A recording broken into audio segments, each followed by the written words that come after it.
Assalomu alaykum hammaga. Kechki Toshkent, uyga qaytyapman. Orqamda City. Xo'p, kechagi videoga komment kelgan ekan, yozishga vaqtim bo'lmadi. Hozir esimga tushib javob qilib qo'yay deyapman.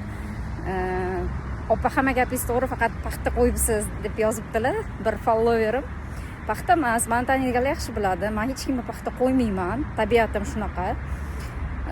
Lekin bu bor haqiqat. Men o'zim iqtisodchiman. Mana bir necha yildan beri shu sohadaman. Iqtisod ham rivojlandi, ijtimoiy, madaniy jihatdan ham rivojlandik.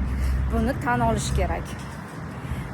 Egri o'tirsang ham to'g'ri gapir deydi o'zbek xalqimiz. O'shaning uchun ota-bobolarimiz aytgan buni. Men o'ylab topmaganman.